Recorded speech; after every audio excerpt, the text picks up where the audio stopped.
பரிசுத்தமுள்ள எங்கள் பரலோக பிதாவே, நாங்களுமே துதிக்கிறோம். அப்பா, நாங்களுமே ஸ்தோத்திரிக்கிறோம்.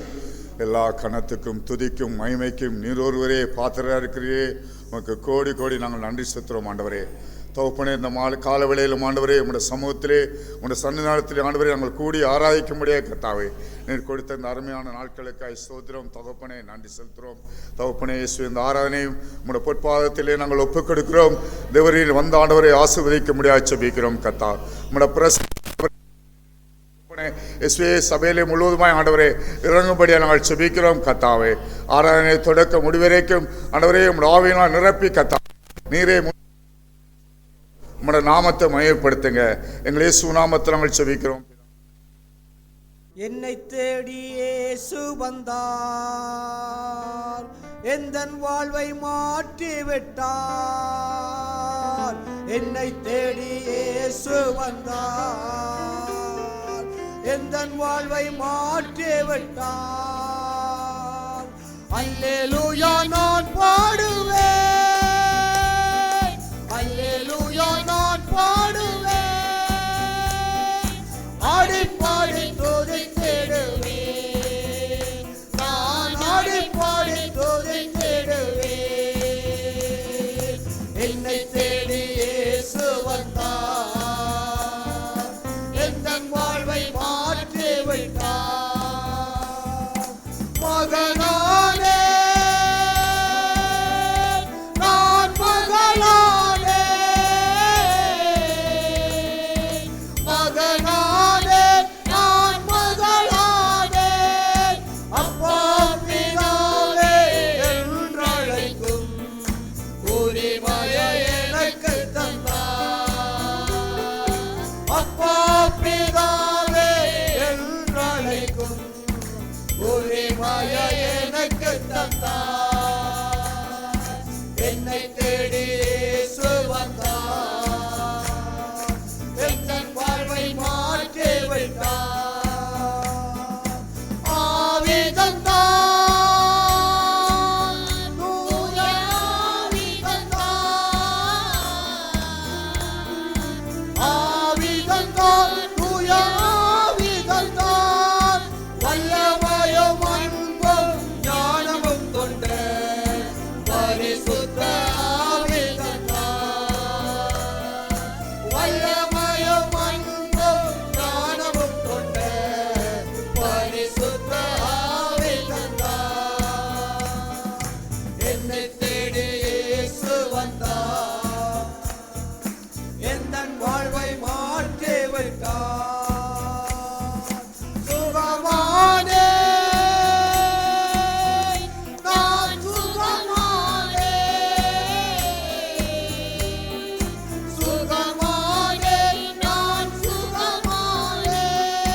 இயேசு கிறிஸ்துவின் காயங்களால் சுகமானே, சுகமானே.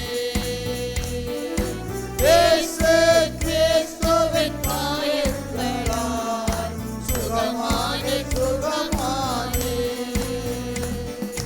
என்னை தேடி இயேசு வந்தார், எந்தன் வாழ்வை மாற்றி வைத்தார். தெரிந்து கொண்டார், என்னை தெரிந்து கொண்டார். தெரிந்து கொண்டார், என்னை தெரிந்து கொண்டார். பரிசுத்தனும் புனிதனுமாய் அவர் திருமுன் வாழ. பரிசுத்தனும் புனிதனுமாய் அவர் திருமுன் வாழ.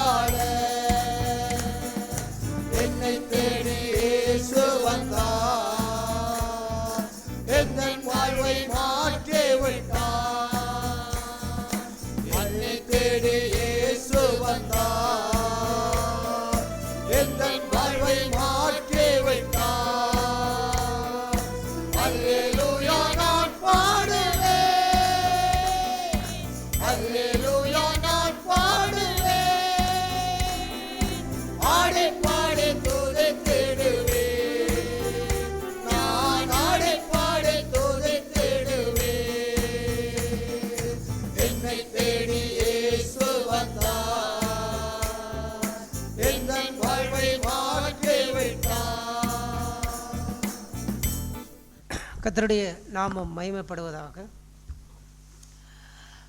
ஒவ்வொரு மனிதனுடைய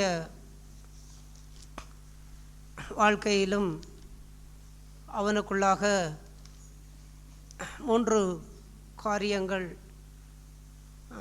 அதாவது 3 விதமான செயற்பாடுகள் அவனுக்குள்ளே இந்த பூமியிலே வாழக்கூடிய நாட்களிலே அது செயல்பட்டு கொண்டு வருகின்றது. அதாவது நாம் பூமியிலே உயிரோடு இருக்கின்ற இந்த நாட்களிலே நம்முடைய சரீரத்தில் ஒன்று நம்முடைய வெளிப்படையான சரீரம், இன்னொன்று நாம் சுவாசிக்கின்ற சுவாசம், 3வது நமக்குள்ளே இருக்கக்கூடிய ஆத்துமா, ஆவி, ஆத்துமா, சரீரம். ஒரு மனிதன் மரிக்கும் பொழுது அந்த ஆவி படைத்த தேவனிடத்திற்கு திரும்புகின்றது. ஜோவிலே சொல்லுவதைப் போல எல்லோருக்கும் உயிர் கொடுக்கத்தக்க அவரே அவருடைய சுவாசத்தை மனுஷன் மேல் அவர் ஊதினார்.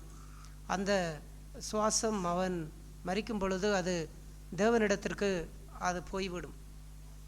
சரீரம் மண்ணுக்கு என்ன செய்துவிடும்? போய்விடும். அது மண்ணிலிருந்து மனிதன் படைக்கப்பட்டபடியினாலே அந்த சரீரம் மண்ணுக்குள் அங்கே போய்விடுகின்றது. அடுத்ததாக ஆத்துமா. இந்த ஆத்துமா எங்கே போகின்றது? அதுதான் இந்த நாட்களிலே பிரதானமான காரியம். நாம் மரித்து விட்டால் நம்முடைய சரீரத்தை கொண்டு போய் புதைப்பதற்கு மனிதர்கள் இருக்கின்றார்கள். நம்முடைய ஆவியை யாரும் கட்டுப்படுத்த முடியாது. அது தானாகவே அது தேவனிடத்திலே என்ன செய்துவிடும்? அது போய்விடும். ஆனால் இந்த ஆத்துமாவை எங்கு போக வேண்டும் என்று தீர்மானிக்கின்ற அந்த வாழ்க்கை அது தேவனிடத்தில் இல்லை, அது நம்மிடத்திலே தான் இருக்கின்றது, அது மனிதனிடத்திலே தான் இருக்கின்றது. தன்னுடைய ஆத்துமா அங்கு போக வேண்டும்.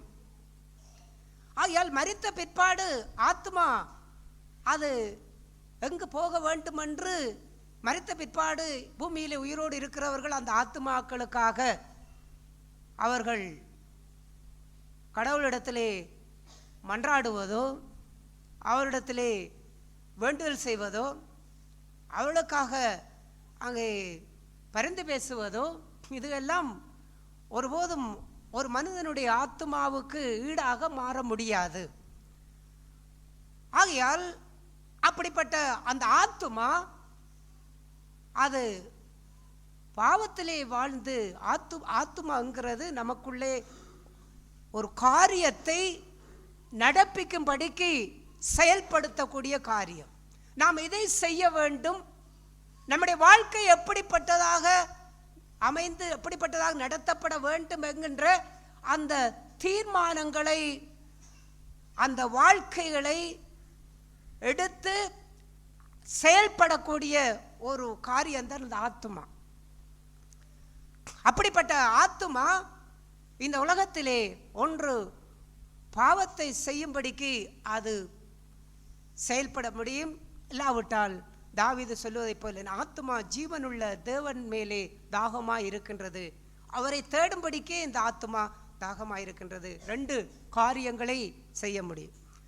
இந்த உலகத்திலே அவ்வாறு வாழ்ந்து ஒரு மனிதன் மரிக்கும் பொழுது அவன் இந்த ஆத்துமாவை குறித்து அதிகமாக அவர்கள் சிந்திக்காமல், பயப்படாமல், அவர்கள் நிதானிக்காமல் வாழ்கின்றபடியினாலே தான் சரீரத்தை குறித்து கவனம் செலுத்துகின்றார்கள், தங்களுடைய ஆவியை குறித்து கவனம் செலுத்துகிறார்கள். தாங்கள் செத்து விடக்கூடாது, தாங்கள் சீக்கிரத்திலே மரித்து விடக்கூடாது, ஆகையால் எப்படியாவது தாங்கள் பிழைத்து வாழ வேண்டும் என்று மனிதன் உயிர் வாழ்வதற்கு ஆவியையும் அவன் விரும்புகின்றான். ஆனால் இந்த ஆத்துமாவை குறித்து வாழ்க்கையிலே கரிசனை. ஆகையால் பாவத்திலே இந்த ஆத்துமா மரித்தால் அது என்ன செய்யும்? பாதாளம் போகும்.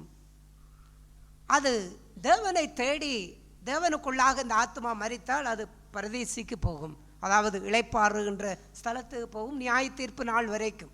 அதாவது இயேசு பூமிக்கு வந்து இந்த பூமியை நியாயம் தீர்க்கக்கூடிய அந்த காலங்கள் வரைக்கும் மரிக்கின்ற எல்லா ஆத்துமாக்களும் ஒன்று பாதாளம் போகும், இல்லாவிட்டால் பரதேசி போகும். எல்லோரும் அநேகர் சிந்திக்கின்றபடி பாதாளம் போகின்ற இந்த ஆத்துமாவை பரதேசிக்கு கொண்டு போக வேண்டும் என்று முற்பட்டு அவர்களுக்காக தான தர்மங்கள் பண்ணுகின்றார்கள், அவளுக்காக வேண்டுதல்கள் செய்கின்றார்கள், தேவனிடத்திலே அவளுக்காக மன்றாடுகின்றார்கள். இதெல்லாம் எந்த காலத்திலேயும் மரித்த, அதாவது பாதாளம் செல்லுகின்ற அந்த ஆத்துமாவை பரலோகத்திற்கு, அதாவது பரதேசிக்கு கொண்டு போக முடியாது. அதுக்கென்று சில விசேஷித்த ஒரு மன்றாட்டுக்களையும் வைப்பார்கள். உத்தரிப்பு ஸ்தலத்தில் இருக்கின்ற இந்த ஆத்துமாக்கள் எல்லாம், வேதனைப்படுகின்ற ஆத்துமாக்கள் எல்லாம் இந்த பரதேசிக்கு செல்ல வேண்டும், இளைப்பாறுகின்ற இடத்துக்கு போக வேண்டும், ஆண்டவர் மனம் இறங்க வேண்டும் என்று சொல்லுகின்ற வார்த்தை வேதத்துக்கு முரணான காரியம். வேதம் அவ்வாறு சொல்லவில்லை, தேவனுடைய வார்த்தை அவ்வாறு சொல்லவில்லை. அதெல்லாம் வேத புரட்டு, மனிதனை அது ஏமாற்றி வைத்திருக்கக்கூடிய ஒரு காரியம். ஆகையால் ஆண்டவர் இயேசு ஆணித்தரமாக ஒரு காரியத்தை சொன்னார். லாசருடைய உவமையிலே அந்த ஐஸ்வர்யவான் மரித்தான், அவனுடைய ஆத்மா பாதாளத்துக்கு போனது. லாசரு மரித்தார், லாசரு ஆபிரகாமுடைய மடியிலே பரதேசிக்கு கொண்டு போகப்பட்டார். இவன் ஆபிரகாமை நோக்கி கேட்கின்றான், ஒரு துளி தண்ணீர் விட வேண்டும், என் நாவை குளிர பண்ணும், நான் வேதனைப்படுகின்றேன் என்று சொல்லும் பொழுது ஆபிரகாம் சொல்லுகிற பதில், இவ்விடத்திலிருந்து உங்களிடத்திற்கு வரவும் உங்களிடத்திலிருந்து இவ்விடத்துக்கு வரவும் ஒருவனாலும் கூடாது. ஆகையால் அதுக்காக பெரும் பிளவு ஒன்று தடையாக போடப்பட்டிருக்கிறது, யாரும் கடந்து போக முடியாது. வேத வாக்கியங்கள் ஆணித்தரமாக இயேசு சொன்ன பிற்பாடு இந்த ஆத்துமாக்களுக்காக மன்றாடி, இந்த ஆத்துமாக்களுக்காக வேண்டுதல் செய்து, இந்த ஆத்துமாக்கள் பரதேசிக்கு போக வேண்டும் என்று சொல்லுகின்ற எல்லாமே ஒரு மாயமான, பொய்யான, மற்றவர்கள் ஏமாந்து வாழக்கூடிய இப்படிப்பட்ட வாழ்க்கை. ஆகையாலே தான் ஆண்டவர் இயேசு ஆத்மாவை நரகத்திலே தள்ள வல்லவருக்கு பயப்படுங்கள் என்று அவர் ஆணித்தரமாக சொன்னார். ஏனென்றால் இந்த ஆத்மாவை குறித்து அவ்வளவு கரிசனை இல்லாமல் வாழும் பொழுதுதான் தாங்கள் எப்படியாவது வாழ்ந்து மரித்து விட்டால் தங்களுக்கு பின்பாக இருக்கின்ற தங்களுடைய குடும்பம் தங்களுக்காக வேண்டுதல் செய்யும், தங்களுடைய உறவினர்கள் தங்களுக்காக வேண்டுதல் செய்வார்கள், தான தர்மங்கள் செய்வார்கள். ஆகையால் தங்களுடைய பாவம் மன்னிக்கப்பட்டு தாங்கள் கொஞ்ச காலத்துக்கு பிற்பாடு பரதேசிக்கு சென்று விட முடியும் என்று எண்ணிக்கொள்ளுகிறதெல்லாம் ஏமாற்றம். அது வாழ்க்கையிலே அவர்களுக்கு கைகூடுவதில்லை. அப்படிப்பட்ட காரியங்கள் எல்லாம் அது வெளியிலே அது நடப்பிக்கப்படக்கூடிய காரியங்கள். ஆனால் நம்முடைய ஜீவியத்திலே, வாழ்க்கையிலே ஆண்டவர் நமக்கு தந்திருக்கிற அந்த ஆவி, ஆத்மா, சரீரம், இந்த காரியங்களுக்குள்ளே இந்த ஆத்மா என்கின்ற இந்த வாழ்க்கை எப்படிப்பட்டதா இருக்க வேண்டும்? அப்போஸ்தலனாகிய யோவான் தன்னுடைய நிருபத்திலே எழுதும் பொழுது, அப்போஸ்தலனாகிய யோவான் எழுதின 3வது நிருபம் 2வது வசனத்தை வாசிப்போம். பிரியமானவனே, உன் ஆத்துமா வாழ்கிறது போல நீ எல்லாவற்றிலும் வாழ்ந்து சுகமாயிருக்கும்படி வேண்டுகிறேன். இங்கே பார்க்கின்றோம், அவர் சொல்லுகின்றார், உன் ஆத்துமா வாழ வேண்டும். ஏன் ஆத்துமா வாழ வேண்டும்? அது வாழ்ந்து கொண்டு இருக்க வேண்டும். அப்படி என்றால் இந்த ஆத்துமா எதிலே வாழ வேண்டும்? அவர் கீழே சொல்லுகிறார், சத்தியத்திலே நீ நடக்கின்றாய் என்று நான் கேள்விப்படும் பொழுது நான் சந்தோஷப்படுகின்றேன். நீ சத்தியத்திலே வாழ்கின்றாய், சத்தியத்தை நேசிக்கின்றாய், சத்தியத்திலே நடந்து கொள்ளுகின்றாய். ஒருவன் சத்தியத்திலே வாழ்ந்து நடந்து கொண்டிருக்கும் பொழுது அவனுடைய ஆத்துமா வாழ்ந்து கொண்டிருக்கின்றது. ஆமென். நாம் சத்தியத்திலே நடக்கும் பொழுது மட்டும்தான் இந்த ஆத்துமா வாழும். அதாவது தேவனுடைய வார்த்தைகளுக்குள்ளாய் நடக்கும் பொழுது, ஆண்டவருடைய வழிகளிலே நடக்கும் பொழுது, தேவனை தேடும் பொழுது இந்த ஆத்துமா அப்படிப்பட்ட ஒரு வாழ்க்கைக்குள்ளாக இந்த ஆத்துமா தேவனை தேடி தேவனுடைய சத்தியத்துக்குள்ளாய் வாழ வேண்டும் என்கின்ற அந்த வாழ்க்கைக்குள்ளே இந்த ஆத்துமாவை தங்களுடைய வாழ்க்கையிலே வாழும்படிக்கு செய்கின்றவர்கள். அந்த ஆத்துமா வாழ்ந்து கொண்டிருக்கின்றது. யாருடைய வாழ்க்கையிலே ஆத்துமா வாழ்ந்து கொண்டிருக்கின்றது? சரீரம் வாழ்கின்றது, ஆவி பெற்று உயிர் வாழ்கின்றோம். ஆனால் இந்த ஆத்துமா யாருக்குள்ளே வாழ்ந்து கொண்டிருக்கிறது என்றால், யாரெல்லாம் சத்தியத்தினாலே, சத்தியத்தை நேசித்து தேவனை அன்பு கூர்ந்து அவருடைய வார்த்தைகளுக்கு கீழ்ப்படிந்து வாழ வேண்டும் என்று விரும்புகின்றார்களோ அப்படிப்பட்ட இவர்களுடைய இந்த ஆத்துமா என்ன செய்கின்றது? தேவனுக்குள்ளாக வாழ்ந்து கொண்டே இருக்கின்றது. அவ்வாறான ஆத்துமா எசேக்கியேலின் புஸ்தகத்திலே 18ஆம் அதிகாரத்திலே 4வது வசனத்தை வாசிப்போம். எசேக்கியேலின் புஸ்தகம் 18ஆம் அதிகாரம் 4வது வசனம். இதோ எல்லா ஆத்துமாக்களும் என்னுடையவைகள். தகப்பனின் ஆத்துமா எப்படியோ அப்படியே மகனின் ஆத்துமாவும் என்னுடையது. பாவம் செய்கிற ஆத்துமாவே சாகும். பாவம் செய்கின்ற ஆத்துமா சாகும். எங்கே சாகும்? பாதாளத்திலே சாவதில்லை. பாதாளத்திலும் ஆத்துமாவுக்கு சாவில்லை. பாதாளத்திலே ஆத்துமாவுக்கு சாவிருந்தால் அங்கு வேதனைப்படாது. நரகத்திலே ஆத்துமாவுக்கு சாவிருந்தால் நரக ஆக்கினையிலே ஆத்மா வேதனைப்படாது. ஆனால் இங்கே சொல்லப்படுகின்ற சாவு என்ன சாவு? தேவன் நமக்கு கொடுத்திருக்கின்ற அந்த ஆவி ஆத்துமா சரீரம் வாழ்ந்து கொண்டிருக்க வேண்டும். நாம் எல்லாவற்றிலும் வாழ்ந்து கொண்டிருக்க வேண்டும்.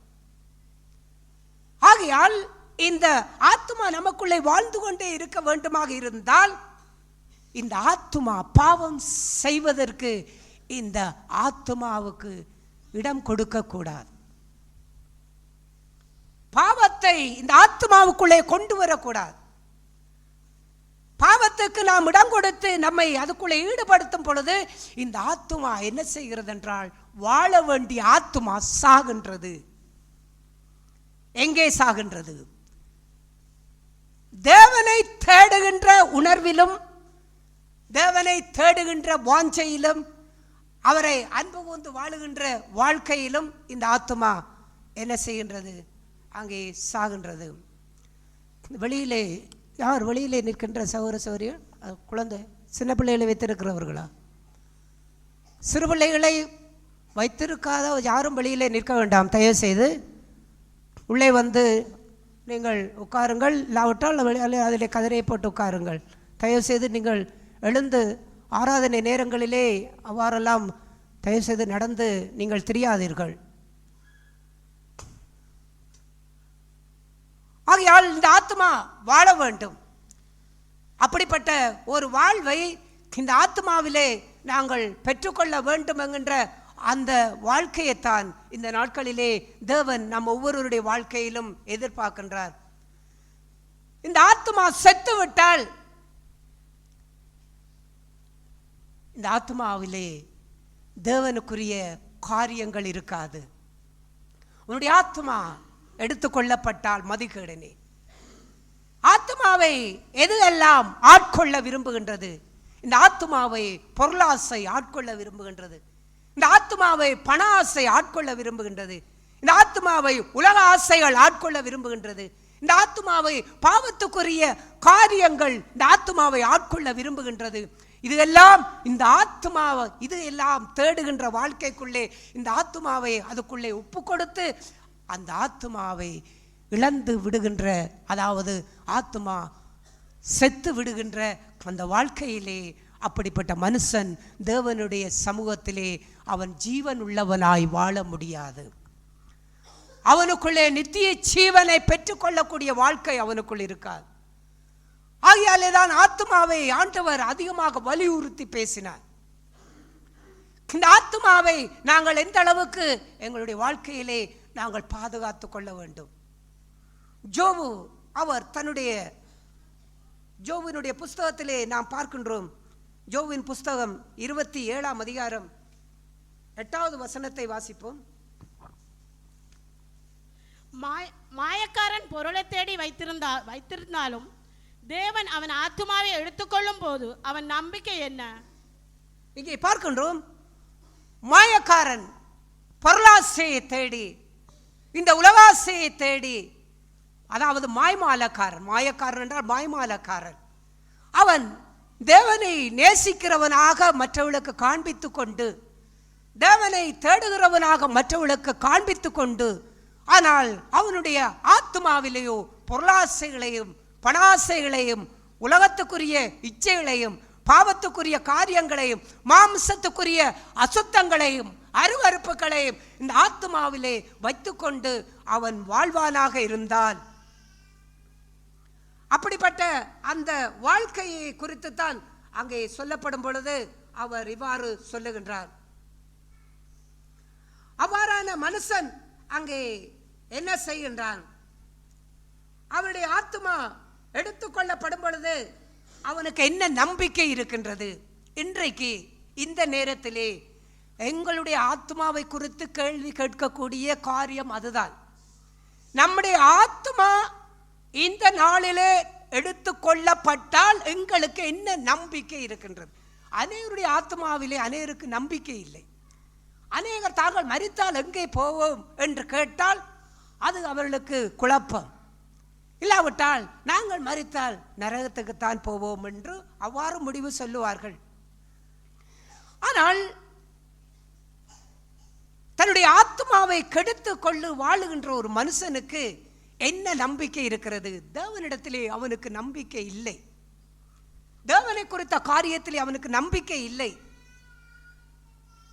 அப்படிப்பட்ட மாயக்காரனாக வாழ்ந்து கொண்டு தன்னுடைய ஆத்மாவை கெடுத்து கொண்டு இருக்கின்றவர்கள், அவர்கள் தேவனை குறித்த காரியம் அவர்களுக்கு எப்படிப்பட்டதா இருக்கும்? அடுத்த வசனத்தை நாம் வாசிப்போம். ஆபத்து அவன் மேல் வரும்போது தேவன் அவன் கூப்பிடுதலை கேட்பாரோ? அவன் சர்வ வல்லவர் மேல் மனமாட்சியா இருப்பானோ? அவன் எப்பொழுதும் தேவனை தொழுது கொண்டு இருப்பானோ? ஆத்மாவை கெடுத்து கொண்டு வாழ்கின்றவர்கள் தேவனை மகிழ்ச்சிப்படுத்த மாட்டார்கள். அவர்கள் தேவனை தொழுது கொள்ள மாட்டார்கள். அவர்களுக்கு அன்று ஒரு ஆபத்து வரும்பொழுது தேவனை நோக்கி கூப்பிடுவார்கள். தேவன் பதில் கொடுக்க மாட்டார். ஏன்? நீ வாழ வேண்டிய இந்த ஆத்மாவே உனக்கு வாழவில்லையே, இந்த சரீரத்திலே நீ வாழ்ந்து உனக்கு என்ன பலன்? ஆபத்து வரும் பொழுது அநேக தேவனை நோக்கி கூப்பிடுவார்கள். தாறுமாறாய் வாழுவார்கள், தாறுமாறாய் ஜீவிப்பார்கள், தேவனுடைய தூசித்து வாழுவார்கள்.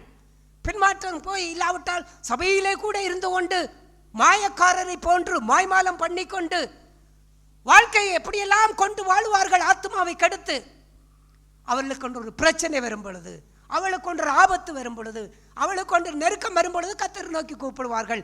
ஏன் கர்த்தர் பதில் கொடுக்க மாட்டார்? அப்படிப்பட்ட வாழ்க்கையிலே ஏன் நமக்கு பதில் கிடைப்பதில்லை? தேவன் நமக்கு எதை பார்க்கின்றார்? மதிகேடனே, சரீரத்தை கொல்ல வல்லவர்களா இராமல் ஆத்மாவை நரகத்திலே அழிக்க வல்லவருக்கு பயப்படுங்கள் என்று ஆண்டவர் சொன்னார். அப்படி என்றால் நீ ஆத்மாவை கெடுத்து கொண்டு சரீரத்திலே வாழ்வது உனக்கு பலன் இல்லை. உன்னுடைய ஆத்மாவே வாழவில்லை. அப்படி இருக்கும் பொழுது உன்னுடைய சரீரத்திலே உன்னை ஆபத்திலிருந்து பாதுகாத்து, உன்னை தீங்கிலிருந்து பாதுகாத்து உன்னை வாழ வைப்பதில் என்ன பலன் இருக்கின்றது? ஆகையால் கர்த்தர் அப்படிப்பட்ட ஜெபங்களுக்கு பதில் கொடுப்பதில்லை. தேவனை நாம் சரியாக உணர்ந்து கொள்ள வேண்டும். தேவனுடைய வார்த்தைகளை சரியாக புரிந்து கொள்ள வேண்டும். ஆபத்து காலத்தில் என்னை நோக்கி கூப்பிடு, நான் உன்னை விடுவிப்பேன் என்ற வாக்குத்தத்தத்தை வைத்துக்கொண்டு நீங்கள் எத்தனை முறை செபித்தாலும் தேவன் எதை பார்க்கின்றார்? ஆத்மா வாழ வேண்டும். உன்னுடைய ஆத்மா வாழ்ந்தால் நீ எப்படிப்பட்ட சூழ்நிலைகளிலே இருந்து கொண்டு நீ தேவனை நோக்கி கூப்பிட்டால் அவர் உன்னை தாங்குவார்.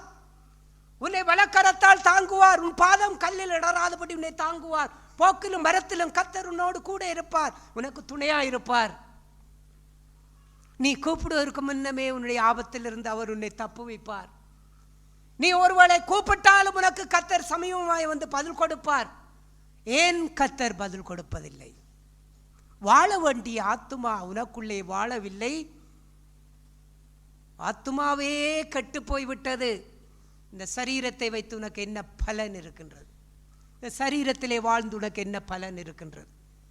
ஆகையால் ஒரு மனுஷன் எத்தனை வருடம் வாழ்கின்றான் என்பதல்ல, அவனுடைய ஆத்மா எத்தனை வருடம் தேவனுக்குள்ளாய் வாழ்ந்து கொண்டிருக்கின்றது. அதான் காரியம். நாம் வாழ்ந்து கொண்டிருக்கின்றோமா? இந்த ஆத்மா வாழ்ந்து கொண்டிருக்கின்றதா? அப்படிப்பட்ட மனுஷன் அவன் தேவனிடத்திலே மனமகிழ்ச்சியாயிருப்பான். இல்லாவிட்டால் ஆத்மாவை கெடுக்கின்றவனுடைய மகிழ்ச்சி எல்லாம் பணத்திலே இருக்கும், பொருளிலே இருக்கும், மனுஷனிலே இருக்கும், ஆடம்பரத்திலே இருக்கும், உலகத்திலே இருக்கும், இச்சையிலே இருக்கும். அவருடைய மாமிசத்துக்குரிய இச்சைக்குரிய காரியங்களிலே அவருடைய மகிழ்ச்சிகள் இருக்கும். அவன் பணிந்து தொழுது கொள்வதெல்லாம் எதை அவன் அதிகமாய் நேசிக்கிறானோ அதற்கு முன்பாகத்தான் அவன் பணிகின்றான். அதை பணிந்து இதை பணிந்து கொள், எல்லாம் உனக்கு தருகின்றேன், என்னை பணிந்து கொள் என்று பிசாசு சொல்லுவதை போன்று அவன் தொழுது கொள்ளுவது தேவனே அல்ல, அவனுடைய ஆத்மாவை கெடுக்கின்ற அந்த பாவங்களை தொழுது கொண்டு அதை பணிந்து கொண்டு தன்னுடைய மகிழ்ச்சியெல்லாம் அதிலே வைத்துக்கொண்டு அவன் கர்த்தரை இழந்து விடுகின்றான். இப்படிப்பட்ட ஒரு ஆத்மா அழிவை சந்திக்குமாக இருந்தால் அது எவ்வளவு பெரிய கொடுமையான காரியம். இந்த ஆத்மாவை இழந்து நாம் வாழ வேண்டுமா? தேவனே நம்மை குறித்து அவர் எப்படி பார்க்கின்றார்? நீ ஆத்மாவை இழந்து விட்டால் நீ வாழ்ந்து பிரயோசனம் இல்லை.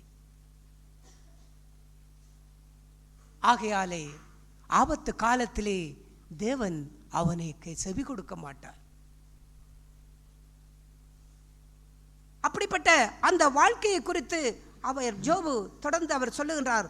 யோபுவின் புஸ்தகம் 33ஆம் அதிகாரம், அதே யோபுவின் புஸ்தகம் 33ஆம் அதிகாரம் 29வது வசனத்திலிருந்து வாசிப்போம். இதோ தேவன் மனுஷனுடைய ஆத்மாவை படுகொலைக்கு விலக்குகிறதற்கும் அவனை ஜீவனுள்ளோரின் வெளிச்சத்தினால் பிரகாசிப்பிக்கிறதற்கும் ஆண்டவர் மனுஷனுடைய ஆத்மாவை அவர் படுகொலையிலிருந்து காப்பாற்ற விரும்புகின்றார். நம்முடைய ஆத்மாவை காப்பாற்ற விரும்புகின்றார்.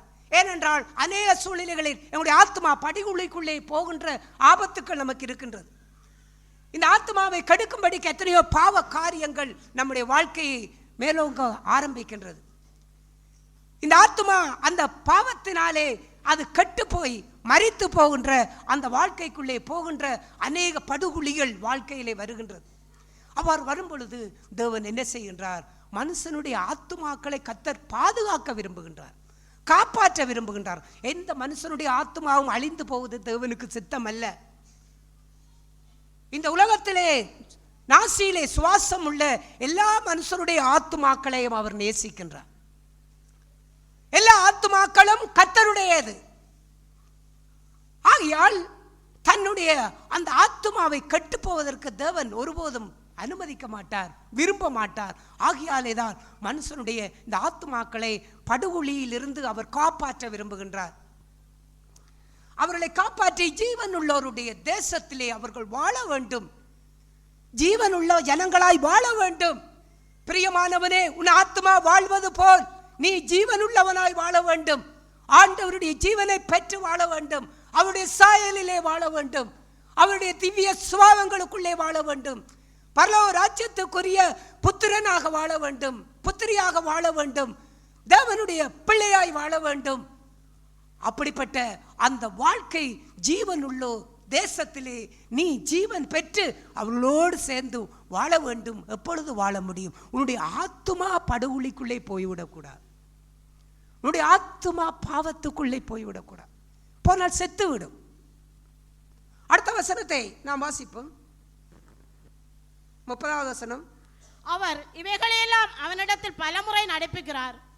இங்கே பார்க்கின்றோம், தேவன் அவ்வளவு சீக்கிரத்திலே நம்முடைய ஆத்துமா கெட்டு போக விட மாட்டார். பாருங்கள், எவ்வளவு கரிசனையாக ஆண்டவன் நம்முடைய ஆத்துமாவை குறித்து இருக்கிறார். நாம் கூட அந்த அளவு கரிசனைப்படுவது. தேவன் எந்த அளவு கரிசனையா இருக்கிறார் பாருங்கள். அவன் பலமுறை என்ன செய்கின்றான்? நாம் மறுபடி வாசிப்போம். அவர் இவைகளையெல்லாம் அவனிடத்தில் பலமுறை நடப்பிக்கிறார். அவன் பலமுறை படுகொலைக்குள்ளே போகின்றான். பலமுறை இந்த ஆத்மா செத்து போவதற்கு, இந்த ஆத்மா கெட்டு போவதற்கு, இந்த ஆத்மா அழிந்து போவதற்கு பலமுறை காரியங்கள் நமக்கு வருகின்றது, பலமுறை சோதனைகள் வருகின்றது. அப்படிப்பட்ட இந்த காரியங்கள் எல்லாம் வரும் பொழுது தேவன் என்ன செய்கின்றார்? பலமுறை கர்த்தர் அதை செய்து கொண்டே இருக்கின்றார். ஒரு தடவையில், 2 தடவையில், 3 தடவையில், பலமுறை. எப்போதெல்லாம் நம்முடைய ஆத்மா படுகொலைக்குள்ளே போவதற்கு ஆயத்தமா இருக்கின்றதோ, இந்த ஆத்மா எப்பொழுதெல்லாம் அவரை தேடாதபடிக்கு பாவத்தையோ உலகத்தையோ நம்முடைய மாம்சத்துக்குரிய இச்சையில் காரியங்களையோ இந்த ஆத்மா தேடும்படிக்கு எப்போதெல்லாம் அது போய் அந்த படுகொலைக்குள்ளே போறதுக்கு ஆயத்தமா இருக்கிறதோ அப்போதெல்லாம் கர்த்தர் இந்த ஆத்மாவை விடுவிக்கின்றார், பாதுகாக்கின்றார். இப்படி பலமுறை கர்த்தர் என்ன செய்கின்றார்? இந்த வாழ்க்கையிலே இந்த ஆத்மாவை கண்காணித்து கவனமாய் கர்த்தர் நோக்கி கொண்டிருக்கின்றார். ஏனென்றால் இந்த ஆத்துமா, பாவம் செய்கிற ஆத்துமா சாகும். தேவனோடு கொண்டுள்ள உறவை இந்த ஆத்துமா இழந்து விடக்கூடாது. ஆகையால் இந்த ஆத்துமாவை குறித்து எந்த அளவுக்கு தேவன் கரிசனையாக இருக்கின்றார். நாம் ஒவ்வொருவருடைய ஆத்துமாவையும் கர்த்தர் மேன்மையாக அதை பார்க்கின்றார். ஏனென்றால் இந்த ஆத்துமா செத்துவிட்டால் அது பாதாளம் போகும், அதற்கு மீட்பில்லை. ஆகையால் இதான் இந்த பூமியிலே இந்த ஆத்துமாவை நஷ்டப்படுத்தி விடாதபடிக்கு நாங்கள் ஒவ்வொருவரும் இந்த ஆத்துமாவை காத்து கொண்டு வாழ வேண்டும். இந்த ஆத்துமாவிலே நாம் ஆண்டவரை தேட வேண்டும். இந்த ஆத்துமாவிலே ஆண்டவருடைய வார்த்தைகளை கீழ்ப்படிய வேண்டும். இந்த ஆத்துமா எப்பொழுதும் உயிர் உள்ளதா இருக்க வேண்டும், வாழ்ந்து கொண்டிருக்க வேண்டும். அவ்வாறு வாழ்ந்து கொண்டிருந்தால் தான் நாம் தேவனுக்குரிய ஜனங்களாக அவரை தொழுது கொண்டு அவரை சேவித்து அவருக்கு நாங்கள் மகிமை செலுத்தி அவரை நாங்கள் மகிழ்ச்சி படுத்துகின்ற ஜனங்களாக நாங்கள் போதும் வாழ்ந்து கொண்டிருக்க முடியும்.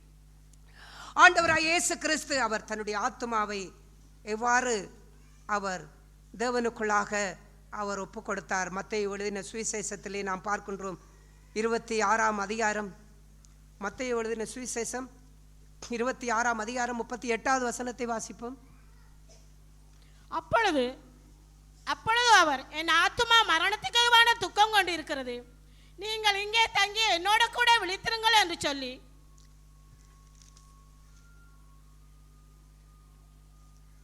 வாசிப்போம். சற்று அப்புறம் போய் முகங்குப்புற விழுந்து, என் பிதாவே, இந்த பாத்திரம் என்னை விட்டு நீங்க கூடுமானால் நீங்கபடி செய்யும், ஆகிலும் என் சித்தத்தின்படி அல்ல உம்முடைய சித்தத்தின்படி ஆக கடவுள் என்று ஜெபம் பண்ணினார். அவருடைய ஆத்துமா மரணத்துக்கு ஏதுவான துக்கம் கொண்டிருக்கிறது என்று அவர் அங்கே இந்த கெத்செமனே தோட்டத்திலே அவர் அவ்வாறு சீசர்களை பார்த்து சொல்லுகின்றார். என்ன மரணத்துக்கு ஏதுவான துக்கம்? அவருடைய ஆத்துமா இப்பொழுது அவர் ஒரு பாடுகளை சந்திக்க போகின்றார், சிலுவை மரணத்தை சந்திக்க போகின்றார். ஆனால் அந்த சிலுவை மரணத்தை ஏற்றுக்கொள்வதற்கு அவருடைய மாம்ச பலவீனம் அதற்கு ஒரு தடையாக இருந்து கொண்டிருந்தது. இப்பொழுது இந்த ஆத்துமா எதை செய்ய போகின்றது? ஆண்டவருடைய ஆத்மாவுக்கே எவ்வளவு போராட்டம் இருந்தது. ஆண்டவராய் இயேசு கிறிஸ்துவே ஆத்மாவில் எவ்வளவு போராடினார். அந்த ஆத்மா இப்பொழுது அந்த சூழ்நிலையை விட்டு தான் வெளியேற வேண்டும் என்று அந்த ஆத்மாவுக்கு இடம் கொடுக்க போகின்றாரா? இல்லாவிட்டால் அந்த பிதாவினுடைய அந்த சித்தத்துக்கே இந்த ஆத்மாவை ஒப்பு கொடுத்து அந்த வாழ்க்கைக்குள்ளே இவர் கடந்து செல்ல போகின்றாரா? அந்த காரியங்களை குறித்து தான் அவருடைய ஆத்மா மரணத்துக்கு ஏதுவான துக்கம் கொண்டிருந்தது. தான் சந்திக்க போகின்ற மரணத்தை குறித்ததான துக்கம். அந்த துக்கம் அதிலிருந்து தான் தப்ப வேண்டுமா, இல்லாவிட்டால் அதற்குள்ளாக போக வேண்டுமா? அவர் பிதாவினிடத்திலே ஜெபித்தார், தன்னுடைய ஆத்மாவை ஒப்பு கொடுத்து ஜெபித்தார், தன்னுடைய ஆத்மாவை மரணத்திலே ஊற்றினார். அவர் பிதாவுக்கு முன்பாக முகங்குப்புற விழுந்தார். ஏன்? இந்த ஆத்மா பிதாவினுடைய சித்தத்தை நிறைவேற்றக்கூடாத படிக்கு என்னுடைய மாம்ச பலவீனத்தினாலே இந்த ஆத்மாவை நான் என்ன செய்துவிடக்கூடாது, இழந்து விடக்கூடாது. ஆகையாலே தான் ஏசாயாவின் புஸ்தகத்திலே நாம் பார்க்கின்றோம். ஏசாயாவின் தீர்க்க தரிசன புஸ்தகம் 53ஆம் அதிகாரம் 11வது வசனத்தை வாசிப்போம். அவர் தமது ஆத்தும வருத்தத்தின் பலனை கண்டு திருப்தி அடைவார். அங்கே பார்க்கின்றோம் அவருடைய ஆத்மாவிலே வருத்தம்.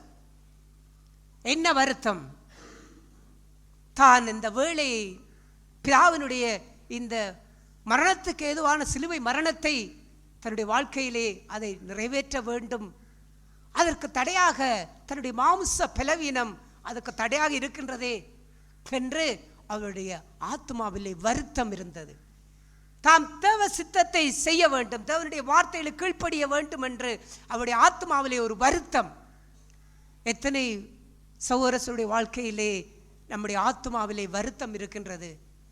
ஆண்டவரே, இந்த ஆத்மாவிலே நான் உம்மை தேட வேண்டும், இந்த ஆத்மாவிலே நான் உம்மை நேசிக்க வேண்டும், இந்த ஆத்மாவிலே நான் உம்முடைய வார்த்தைகளுக்கு கீழ்ப்படிய வேண்டும், இந்த ஆத்மா எப்போதும் வாழ்ந்து கொண்டிருக்க வேண்டும், இந்த ஆத்மா சாகக்கூடாது, எந்த ஒரு பாவத்துக்குரிய காரியங்களினாலும் இந்த உலகத்துக்குரிய காரியங்களினால் இந்த ஆத்துமா சாகக்கூடாது என்கின்ற வருத்தம் ஆண்டவராய் இயேசு கிறிஸ்துவுக்கு அந்த வருத்தம் இருந்தது.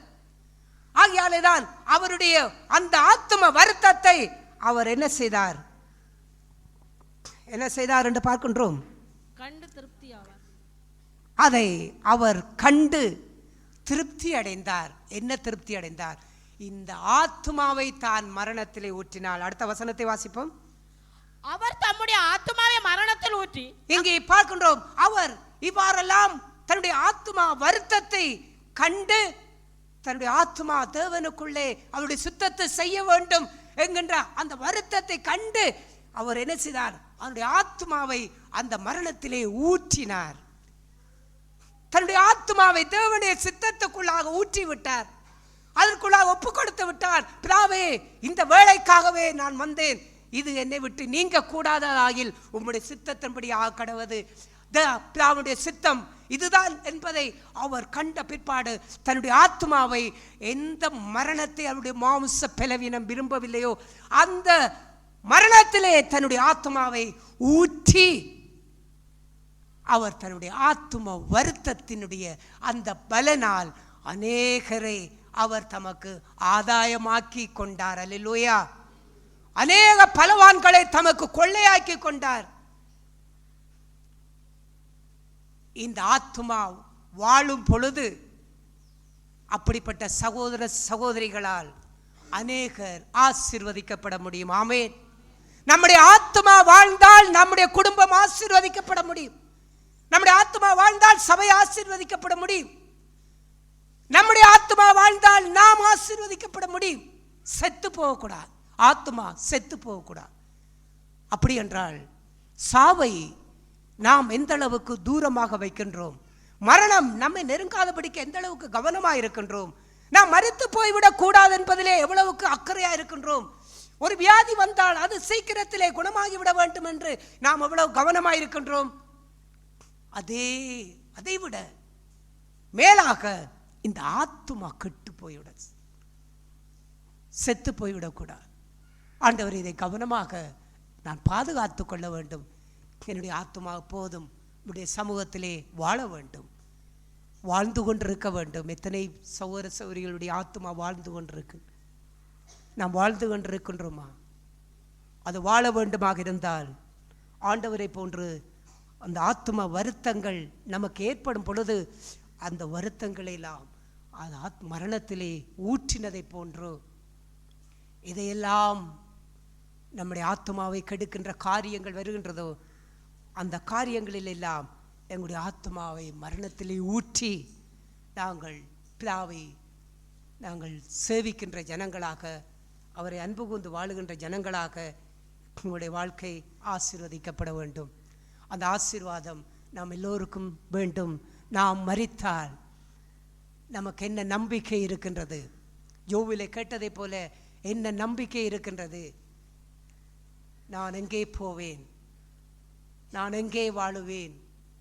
என்னுடைய ஆத்மா இந்த நாளிலே எடுத்துக்கொள்ளப்பட்டால் நான் எங்கே போவேன்? என்னுடைய ஆத்மா அங்கே இருக்கும். பாதாளத்திலே இருக்குமா? பரதீசிலே இருக்குமா? பாதாளத்துக்கு பயந்து தேவனை தேடக்கூடாது. தேடுகிற ஜனங்கள் தேவனுக்கு பிரியமானவர்கள்.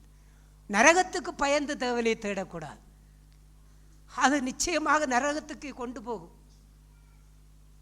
தன்னுடைய வாழ்க்கையிலே தேவனோடு தான் வாழ வேண்டும். நித்திய ஜீவன் என்றால் என்ன? இவ்வுலகத்திலும் வாழ்வான், மறு உலகத்திலும் வாழ்வான். எது வாழும்? அவருடைய ஆத்மா வாழ். முடிவில்லாத வாழ்வு.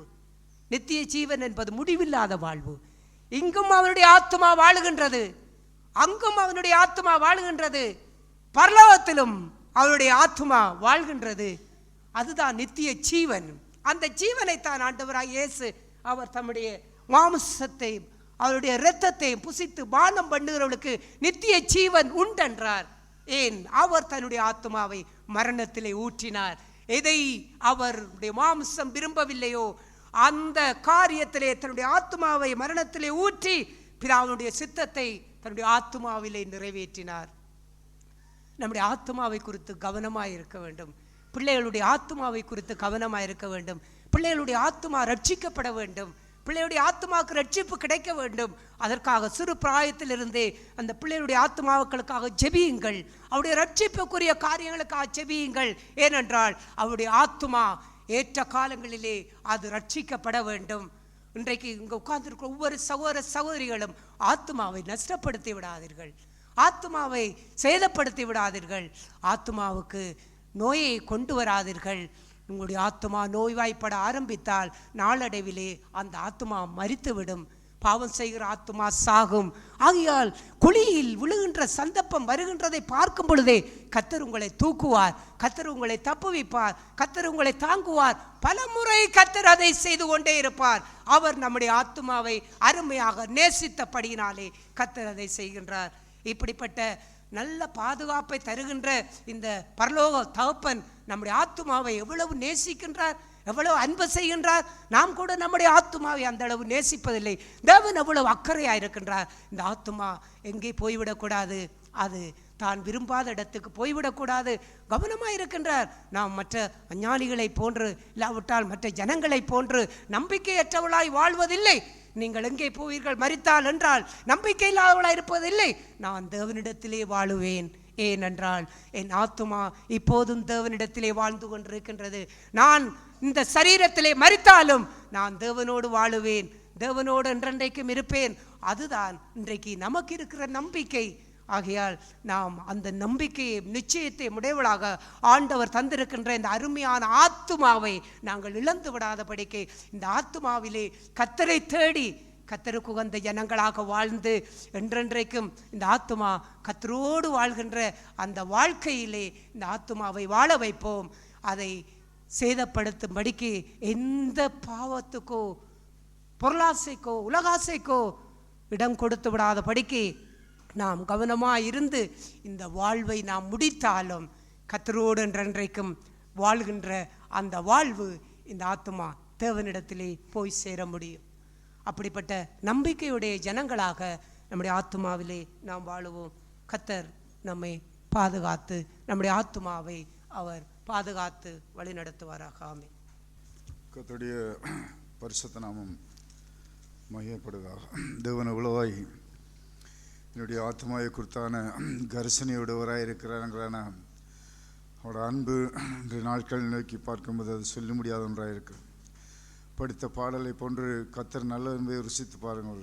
அவரை நம்பும் மனிதரெல்லாம் பாக்கியவான்கள் என்றான அந்த மெய்யான தேவன் பேசியான அந்த வார்த்தைகள் ஆவியினுடைய கணுக்களை வேறு பிரித்து காண்பித்த அந்த தேவனுக்காய் தேவனை ஸ்தோத்தரிக்கிறேன்.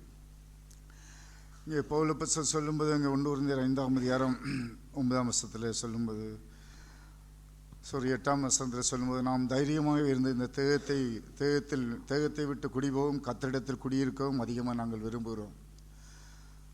இந்த பூமியிலே இந்த சரீரத்திலே இந்த கூடாரத்துக்குள்ளே நான் அங்கே இருந்தாலும், இந்த சரீரம் என்னும் கூடாரத்துக்குள்ளே நான் இருந்தாலும் தைரியமாகவே நான் இருக்கிறேன். கர்த்தரிடத்திலே நான் குடி போவேன் என்றான, கர்த்தரிடத்திலே நான் சேர்வேனுங்கிறான அந்த தைரியத்தோடு நான் அங்கே இருக்கிறேன்ங்கிறான அந்த வார்த்தைக்கு தங்கி பேசினான். இன்றைய நாட்களில் தேவன் பேசியதை போன்று என்னுடைய உயிர், என்னுடைய இந்த வெளிப்பிரகாரமான சரீரம், எனக்குள்ளே மறைந்திருக்கக்கூடியான ஆத்மா என்கிற காரியங்களை குறித்து நாட்களிலே பேசினார். இன்றைக்கு இந்த பூமியிலே நான் இந்த கூடாரத்திலே நான் அந்த கூடாரத்துக்குள்ளே இருந்து நான் அங்கே வாழக்கூடியான அந்த வாழ்க்கையிலே நான் தைரியமாக இருக்கிறேன், நம்பிக்கையாக இருக்கிறேன், விசுவாசமாக இருக்கிறேன்.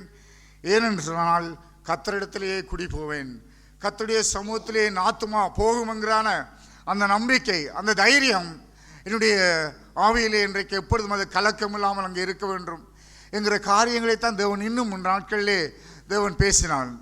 இந்த பூமியிலே வாழ்ந்தோம் செத்தோம் என்றான அந்த ஆவியிலே நின்று என் ஆத்துமா செத்து போகக்கூடாதபடிக்கு, அழிவின் பாதையிலே பாதாளத்திலே எங்கே இறங்காதபடிக்கு இன்றைக்கு நான் தெளிவுள்ளவனாய் வாழக்கூடியான அந்த பூமியின் வாழ்க்கையிலே, இந்த கூடார வாழ்க்கையிலே, கூடாரத்துக்குள்ளே அங்கே வாழ்ந்து கொண்டிருக்கக்கூடிய என்னுடைய வாழ்க்கையிலே இன்றைக்கு நான் ஏற்பட்டான ஒரு விசுவாசம், ஒரு தைரியம், நான் கர்த்தரிடத்திலே குடி போவேன், என் ஆத்துமா கர்த்தரிடத்திலே போகும் என்கிறான அந்த விசுவாசம் இந்த வாழ்க்கை இன்றைக்கு அதிகமாக தேவனை ஸ்தோத்திரிக்கிறேன். என்னுடைய வாழ்க்கையிலும் அந்த ஆத்துமாவை பாதுகாத்துக் கொள்ளும்படியாய், அந்த ஆத்துமா எந்த நிலையிலுமே கலக்கமடைந்துவிடக்கூடாது, அது சேதமடைந்துவிடக்கூடாது, அது பாதாளத்தை நோக்கக்கூடியான எந்த காரியங்களும் அது படிந்து விடக்கூடாது என்கிற காரியத்திலே அங்கே ஆவியானவர் கவனமாய், கண்ணியமாய், துல்லியமாய் அதை பாதுகாத்துக் கொள்ளும்படியான தெளிவையும் அறிவையும் ஞானத்தையும் அதிகமாக இங்கே கொடுக்கிறார். தேவனை ஸ்தோத்திரிக்கிறேன். இன்னும் தேவன் அநேக காரியங்களுக்குரிய காரியங்களிலே தேவன் அப்பேற்பட்டான கரைகளை உண்டு பண்ணக்கூடிய ஆத்துமாக்களுக்கு சேதத்தை உண்டு பண்ணக்கூடிய காரியங்களிலே தேவன் இன்னுமா இங்கே அதிகமாக இங்கே பாதுகாத்து கர்த்தருடைய சமூகத்திலே பரலோக ராஜ்யத்துக்கு எப்பொழுதும் அது தகுதியுடைய ஆத்துமாவாய் இந்த கூடாரத்தில் இருக்கும் காலம் வரைக்கும் அப்பேற்பட்ட ஒரு ஆவியை தேவன் அதிகமாய் தந்து நடத்துவான்னு சொல்லி அதிகமாக இங்கே விசுவாசிக்கிறேன். நாட்களிலே பேசிய இந்த வார்த்தையெல்லாம் இன்றைக்கு கூடாரம் கூடாரம் என்று சொல்லக்கூடியது அது தற்காலிகமாக போடப்பட்டு அங்கே பிரித்து போகக்கூடியான நிரந்தரமற்ற சரீரத்திலே இருந்து கொண்டு கர்த்தருடைய சித்தத்தை செய்யும்படியான அந்த ஆவி, அந்த ஆத்மாவை அப்பேற்பட்ட பாதுகாப்புகளை பாதுகாக்க தேவன் தான் முதேஸ்வரர். ஆமென். தேவன் காலை வேளையிலே பேசிய வார்த்தைக்காய் தேவனை அதிகமாக நன்றி செலுத்துகிறேன். தேவன் என்னுடைய ஆத்துமாவை விலையேற பெற்றதாய் எண்ணி அவர் மீட்டு கொண்டான என்னுடைய இந்த ஆத்துமாவை அவர் என்னுடைய ஆத்துமாவை இவ்வளவு கரிசனையாய் பாதுகாத்து கொள்ளுகிறார் என்றான அந்த வாழ்க்கையிலே நான் என்னுடைய வாழ்க்கையிலே என்னுடைய ஆத்துமாவை குறித்தான காரியம் பாரம், என்னுடைய ஆத்துமாவை குறித்தான பாதுகாப்பு என்னிடத்திலே இவ்வளவா இருக்கிறது.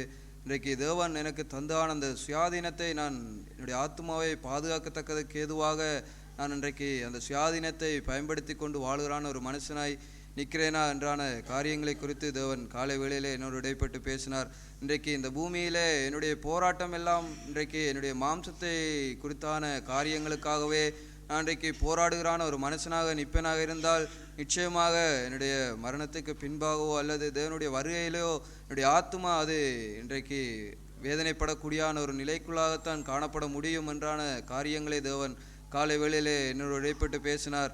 தேவனை அதிகமாக நன்றி செலுத்துகிறேன். இன்றைக்கு இந்த பூமிக்குரிய வாழ்க்கையிலே என்னுடைய போராட்டம் எல்லாம் என்னுடைய ஆத்துமாவை பாதுகாத்து கொள்ளத்தக்கதுக்கு ஏதுவாக, இன்றைக்கு என்னுடைய ஆத்துமாவை சேதப்படுத்தத்தக்கதுக்கு ஏதுவாக வரக்கூடியான எல்லா விதமான பாவமான காரியங்களையும் இன்றைக்கு நான் அந்த பாவமான ஒவ்வொரு சூழ்நிலையிலும் பிசாசனுடைய வஞ்சகங்களுக்கும் அந்த ஆத்துமாவை பாதுகாத்து கொள்ளும்படிக்கு நான் போராடுகிறான அந்த வாழ்க்கையிலே தான் என்னுடைய வாழ்க்கை அது என்னுடைய ஆத்துமா அது பாதுகாக்கப்படும். தேவனுடைய அந்த சித்தத்தை நிறைவேற்றுகிறான ஒரு மனுஷனாய் நான் இந்த பூமியிலே வாழ முடியும் என்றான காரியங்களை தேவன் காலை வேளையில் என்னோடு இடைப்பட்டு பேசினார். தேவனை அதிகமாக நன்றி செலுத்துகிறேன். நானும் இன்றைக்கு என்னுடைய ஆத்மா என்றான அந்த உள்ளான அந்த வாழ்க்கையை நான் எப்பொழுதும் பாதுகாத்து கொண்டு எப்பொழுதும் என்னுடைய வெளியரங்கமான ஜீவியத்திலே நான் ஒரு சரீரப்பிரகாரமான ஒரு வாழ்க்கையிலே சுத்தமுள்ள ஒரு மனுஷனாய் காண்பிப்பதை விட என்னுடைய ஆத்மாவிலே நான் எப்பொழுதும் ஒரு தூய்மை உள்ள ஒரு மனுஷனாய், என்னுடைய ஆத்மா எப்பொழுதும் ஆரோக்கியமுள்ள ஒரு ஆத்மாவாய் இருக்கின்றது என்றான ஒரு நம்பிக்கை நிச்சயம் கொன்றான அந்த வாழ்க்கையிலே தேவனை பிரியப்படுத்தி வாழுகிறான அந்த வாழ்க்கையை தான் இன்றைக்கு மேன்மையான ஒரு வாழ்க்கை, தேவன் விரும்புகிறான வாழ்க்கை, தேவன் என்னுடைய ஆத்மாவை மீட்டு கொள்வதற்கு நன்றி உள்ள ஒரு வாழ்க்கை என்பதை தேவன் காலை வேளையில் என்னோடு இடைப்பட்டு பேசினார். தேவன் தந்தான இந்த சுயாதீனமான ஒரு வாழ்க்கையிலே என்னுடைய ஆத்துமாவை பாதுகாத்து கொள்ளத்தக்கதுக்கு ஏதுவான அந்த போராட்டம் கொண்டான ஒரு வாழ்க்கையிலே இந்த பூமியிலே வாழ பரிசுத்த ஆவியானவர் வருகிற நாட்களிலும் என்னை நடத்துவார் என்று நம்பிக்கை அறிக்கை செய்தேன். கர்த்தருடைய பரிசுத்த நாமம் எப்படிதான் ஆண்டவர் காலை வேளையில் பேசிய வார்த்தை அதிகமாக என்னை இங்கே உற்சாகப்படுத்தியது. ஆத்துமாவை ரட்சிக்க வல்லவராக இருக்கிற தேவன் இருக்கும்போது நான் என்னுடைய ஆத்துமா அங்கே கெட்டு சீரழிந்து போய்விடுமோ என்கிறதான அந்த பயம், அந்த திகில் என்னிடத்திலே இல்லாமல் போகிறதுக்குரிய அந்த நிலையை இந்த நாட்களிலே நான் வாஞ்சிக்கிறேன். தாவீது தன்னுடைய அந்த ஆத்துமாவை குறித்து, என் ஆத்துமாவை நீ ஏன் கலங்குகிறாய் என்று அந்த கேட்ட கேள்வி அங்கே அந்த ஆத்துமாவை அங்கே தேற்றுவதற்கும் ஆத்துமாவை அங்கே ரட்சிப்பதற்கும் அங்கே தேவன் இருக்கிறாருங்கிறதான அந்த அவனுடைய தீராத அந்த நம்பிக்கை. இன்றைய நாட்களிலே நானும் அப்பேற்பட்ட ஒரு நம்பிக்கையை தான் நான் எனக்குள்ளே வாஞ்சிக்கிறேன். என்னுடைய இந்த பூமிக்குரிய ஜீவியத்திலே, என்னுடைய இந்த ஜீவிய நாட்களிலே நான் அங்கே விழுவதும் எழும்புவதுமாய் அங்கே இருந்தாலும், நான் விழுந்து கிடக்கும்போது என்னை மீண்டும் அந்த ஆண்டவர் தூக்கி எடுத்து என்னுடைய ஆத்மாவை ரட்சிப்பாருங்கிறதான அந்த அதீத நம்பிக்கை விசுவாசம் என்னிடத்திலே இந்த நாட்களிலே அதிகரித்திருப்பதை அதிகரிக்க வேண்டும் என்று நான் அதிகமாக வாஞ்சிக்கிறேன். பரிசுத்த ஆவியானவர் அப்பேற்பட்ட ஒரு ஜீவியத்தை இந்த பூமியிலே நான் ஜீவிக்கும்படிக்கு என்னுடைய ஆத்துமாவை நான் சிநேகிக்கிறவனாய், அந்த ஆத்துமா என்னுடைய அந்த மரண ஜீவியத்தின் பின்பாடு அது இருந்து அங்கே வாசம் பண்ணக்கூடிய அந்த இடத்தை அங்கே அது சென்றடையும்படிக்கு என்னுடைய ஜீவியத்தை நான் அப்பேற்பட்ட ஒரு ஜீவியமாய் மாற்ற பரிசுத்த ஆவியானவர் எனக்கு என்றைக்கு உதவி செய்வான் நம்பிக்கை அறிக்கை செய்கிறேன். அறிக்கையை கற்றுக்கொள்ள தேவன் நாம் உதவி செய்கிறார். சபையில் பேசிய வார்த்தைக்காக தேவனை நான் செலுத்துகிறேன். தேவன் உண்மையாக இயேசு இந்த பூமியிலே தன்னுடைய வாழ்க்கையின் ஜீவன் முழுவதையும் பிதாவுடைய சித்தம் செய்கிறதற்கே தன்னுடைய ஆத்மா முழுவதும் அர்ப்பணித்து வாழ்ந்த ஒரு வாழ்க்கையின் ஜீவன். ஏன்னா எல்லா வாழ்க்கையிலையும் வெற்றி சிறந்த வாழ்க்கை. அதனால் அந்த வார்த்தையின் பிரகாரம் உண்மையாய் நானும் என்னுடைய வாழ்க்கையிலே என்னுடைய ஜீவியத்திலே இதுதான் நடந்தாலும் இதுதான் செயல்பட்டால் இவ்விதமான சூழ்நிலைகள் நெருக்கடிகள் எதுதான் ஏற்பட்டாலும் ஆத்மா தேவனை விட்டு பிரியாத ஒரு வாழ்க்கையின் ஜீவியம், தேவனை விட்டு விலகாத ஒரு வாழ்க்கை. எந்த காரியம் இருந்தாலும் எப்பொழுதும் தேவனோடு ஜீவிக்கிற அந்த வெற்றி சிறந்த வாழ்க்கை. சிலுவையிலே வெற்றி சிறந்த இயேசு அவர் மகத்துவமாய் வல்லமையாய் அவர் மகிமையாய் அவர் வெற்றி சிறந்த ஒரு ஜீவியம். பவுலப்போ சொல்கிற போல் கொலோசியர்களின் நிறுவம் 2ஆம் அதிகாரம் அங்கே 15ஆம் வசனம் சொல்கிற போல் துரைத்தனங்களையும் அதிகாரங்களையும் உரிந்து கொண்டு வெளியரங்கமான கோலமாக்கி அவைகளின் மேல் சிலுவையிலே வெற்றி சிறந்தார். இன்றைக்கி எந்த வாழ்க்கை எவ்விதமாக இருந்தாலும் இந்த ஆத்மா வெற்றி சிறக்கிற ஒரு வாழ்க்கையிலே இருக்கவே நான் பிரயாசப்படுகிறேன். எதிலேயும் தளர்ச்சி அடைந்து சோர்ந்து போய் விழுந்து போய் இருக்காடி எந்த காரியம் எவ்விதமான நிலைகள் ஏற்பட்டால் தைரியமான ஒரு வாழ்க்கை, இயேசு கிறிஸ்துவை போல வெற்றி சிறந்த ஒரு வாழ்க்கை. அப்படியாப்பட்ட இந்த ஆத்மா அது தேவனோடு ஒன்றித்திருக்கத்தக்கான வாழ்க்கையிலே நானும் என்னுடைய வாழ்க்கையை வர நாட்களிலும் நடப்பிக்கத்தக்கா தேவன் கிருபை செய்வான்னு சொல்லி விசுவாசத்தை அறிக்கிறேன். தேவன் என்னுடைய ஆத்மாவை குறித்து கொண்ட கரிசனைக்காய் நான் அதிகமாய் தேவனை ஸ்தோத்தரிக்கிறேன். நான் என்னுடைய ஆத்மாவை இந்த பூமியிலே எவ்வளவுக்கு அதிகமாய் நேசிக்கிறேன் என்பதை, என் சரீரத்தை எவ்வளவுக்கு எதுவாய் நேசிக்கிறேன் என்பதையும் ஆவியானவர் சபையிலே பேசினார். அங்கே ஆபிரகாம் தன்னுடைய முன்னோனுடைய தேவர்களை விட்டு அங்கே ஜீவனுள்ள தேவனை தேடும்படிக்கு தன்னுடைய நித்திய ஜீவனை நித்திய காலமாய் வாழுகிற தன்னுடைய ஆத்மாவை ஆதாயப்படுத்தி கொள்ளும்படி அவர் வந்தார். அதேபோல் நானும் என்னுடைய முன்னோருடைய தேவனை விட்டு எதற்காக வந்திருக்கிறேன் என்பதைத்தான் ஆவியானவர் இங்கே உணர்த்தினார். இந்த பூமியிலே என்னுடைய சரீரம் உருவழியும் போது என்னுடைய ஆத்மா ஜீவனுக்கு எதுவான காரியத்திலே என்னுடைய ஆத்மா வாழுகிறதா என்பதை நான் நிதானிக்கும்படி ஆவியானவர் எனக்கு எச்சரித்தார். நானும் அதையே வாஞ்சிக்கிறேன். இந்த பூமியிலே நான் எதற்காக நான் தேர்ந்தெடுக்கப்பட்டேனோ, எதற்காக நான் அழைக்கப்பட்டேனோ, அங்கே நரகத்துக்களே என்னுடைய ஆத்மா சென்றுவிடும் என்றதுக்காக அல்ல, நித்திய காலமாக எனக்காக அன்பு கொண்ட இயேசு கிறிஸ்துவனுடைய பாடுகளை, எனக்காக அவர் பட்ட பாடுகளை நான் என்னுடைய இதயத்திலே நினைவு கொண்டு அவருடைய அன்பின் நிமித்தம் நான் இழுக்கப்பட்டு நான் வாழவே நான் விரும்புகிறேன். அந்த அன்பே நிலையானது. அதே ஜீவனுள்ள தேவனுடைய ஆத்மாவை போன்று என்னையும் அவனுடைய அங்கே பரதேசிக்குள்ளே கொண்டு போய் என்னுடைய ஆத்மாவை சேர்க்க முடியும் என்பதை நான் விசுவாசிக்கிறேன், அறிக்கை செய்கிறேன். அறிக்கையை காத்துக்கொள்ள கர்த்தர் உதவிஸ்வரகாமே. கர்த்தருடைய நாமத்தை ஸ்தோத்திரம். நாட்களிலே தேவன் பேசிய வார்த்தைக்காய் அவருக்கு நன்றி செலுத்துகிறேன். இன்றைக்கு நானும் அநேக குறைவுகளோடு நாட்களிலே அவருடைய வார்த்தைக்கு முன்பாய் என்னையும் இங்கே தாழ்த்தின ஒரு மனுஷனாக இங்கே நிற்கிறேன். இன்றைக்கு நிலையில்லாமல் ஓடிக்கொண்டிருக்கிற ஒரு என்னுடைய இன்றைக்கு இருக்கிறேன். என்னிடத்தில் அநேக குறைகள் உண்டு.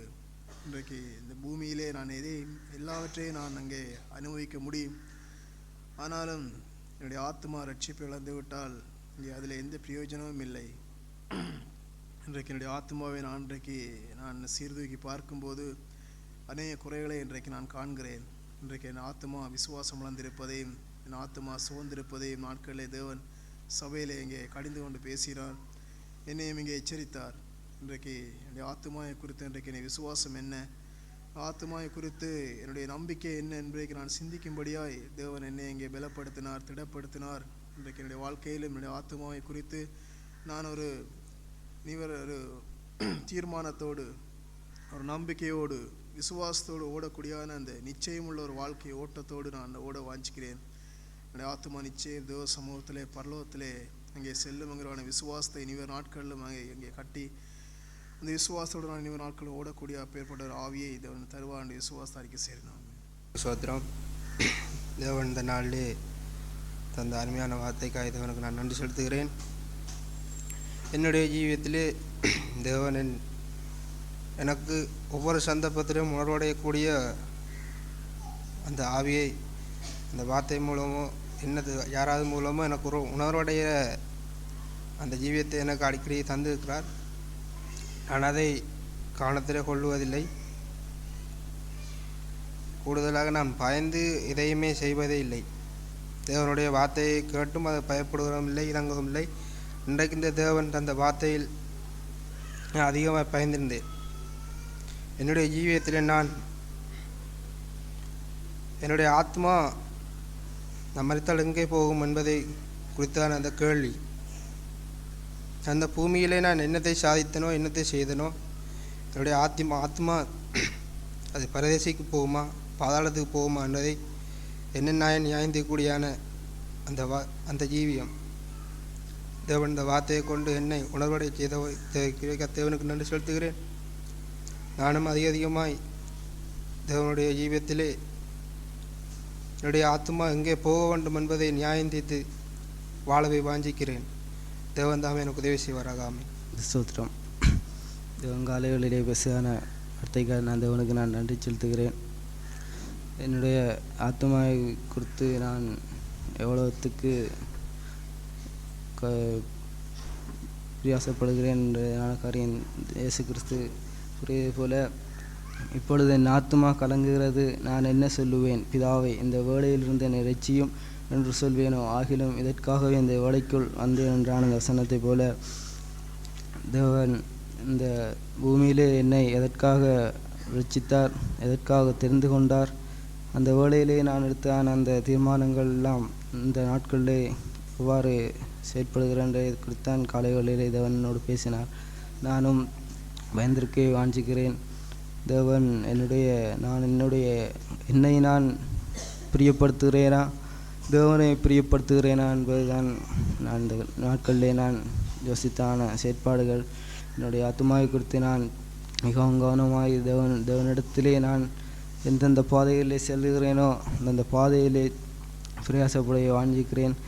அந்த பிலிப்பியரிலே சொல்லப்படுகிற போல கிறிஸ்துவினால் பிறந்த விசுவாசிக்கிறது மட்டுமல்ல, பாடுபடுகிறதும் அவர்களாலே அமைக்கப்பட்டிருக்க என்பதைப் போல எந்த சூழ்நிலைகள் வந்தாலும் எந்த பலவீனங்கள் வந்தாலும் நான் அந்த பலவீனத்திலே தேவனிடத்திலே பவுல் கேட்டதை போன்று அந்த பலவீனங்களை குறித்து பவுல் தேவனிடத்திலே இந்த வேளையில் என்று என்னை ரட்சியும் என்று சொன்னான காரியங்கள், ஆனால் தேவன் கூறின வார்த்தையெல்லாம் பலவீனத்திலே என் பலன் பூர்ணமாய் விளங்கும் என்று சொன்னான அந்த காரியம், அந்த வார்த்தையை கேட்டவுடன் பவுலுடைய அடுத்த விண்ணப்பம் எல்லாம் அந்த பலவீனங்களை குறித்து தேவனிடத்திலே நன்றி சொன்னான காரியங்கள் தான். அதே போல் என்னுடைய வாழ்க்கையிலும் நான் எந்தெந்த காரியங்கள் இந்த பூமிக்குரிய காரியங்களாக இருந்தாலும் சரி, எந்த காரியங்களாக இருந்தாலும் சரி, அது என்னுடைய ஆவியை என்னுடைய ஆத்மாவை அது கலங்கடிக்கிறேன்றால் நான் தேவனிடத்திலே கேட்கிற எல்லாம் அந்த பலனை கேட்டு அந்த தேவனுடைய வழியிலே அந்த தேவனுடைய அவருடைய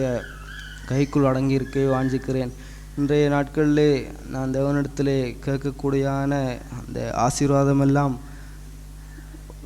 தேவன் என்னை பரிசுத்தவானாய் மாற்றுகிறான காரியம், என்னுடைய இருதயத்திலே நான் தேவனிடத்திலே கொண்டுள்ளான அந்த தைரியம், அந்த தேவனை நோக்கி பார்க்கிறான் அந்த வாஞ்சை, என்னுடைய இருதயத்திலே நான் இருக்கிறான ஒவ்வொரு கசப்புகள், ஒவ்வொரு சிந்தைகள், ஒவ்வொரு தீமையான காரியங்கள் யாவற்றையும் விட்டு தேவனே என்னை நீரே ரட்சியும், உம்முடைய பாதையிலே உம்முடைய பரிசுத்தவானாய் அந்த வெளிச்சத்தை நோக்கி ஓடுகிறான அந்த வாழ்க்கையை தாரும் என்று கேட்கிறான். அந்த காரியங்கள்லாம் தேவன் எனக்கு தரக்கூடிய ஆசீர்வாதம், மிகப்பெரிய ஆசீர்வாதமான காரியம். நானும் வருகின்ற நாட்களிலும் வந்திருக்கே வாஞ்சிக்கிறேன். இந்த வார்த்தையை குறித்து தேவன் பேசினார், வார்த்தைக்காக நன்றி செலுத்துகிறேன். வருகின்ற நாட்களிலும் இந்த வார்த்தையை போல் நானும் நாட்களை விசுவாசிக்கிறேன். தேவன் என்னுடைய அறிக்கையை காத்துக்கொள்ளாராக. இந்த காலை வழியிலுமாய் பேசின வார்த்தைக்காக அதிகமாக நன்றி செலுத்துகிறேன்.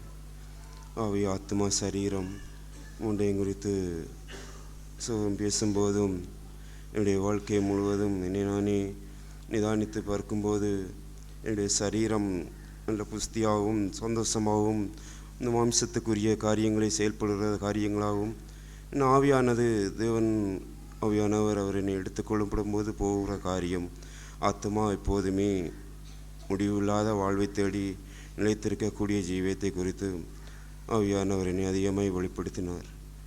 மூன்றிலும் இப்பொழுது என்னுடைய காரியம் சரீரத்துக்குரியதாக இருக்கிறதா இல்லை ஆவிக்குரியதாக இருக்கிறதா இல்லை ஆத்மாக்குரியதாக இருக்கிறதான்னு பார்க்கும்போதும் இந்த பூமியிலே நான் வாழும் வாழ்க்கை எப்போதுமே இந்த அழிந்து போகிறதான இந்த சரீரம் தேவனுக்கு முன்பாய் ஒன்றுமே அது மண்ணான சரீரமாய் போய்விடும்.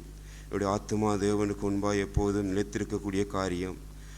அந்த ஆத்மா தேவனை எப்போதுமே நோக்கி பார்க்கக்கூடிய காரியமாக இருக்க வேண்டும்னு சொன்னால் எப்போதுமே தேவனுக்கு முன்பாய் என்னுடைய ஆத்மா முழுவதும் எந்நேரமும் தேவனை கெம்பிரித்து சத்தத்துடன் அவருடைய சமூகத்துக்கு முன்பாய் எப்பயுமே நோக்கி பார்க்கக்கூடிய காரியம்.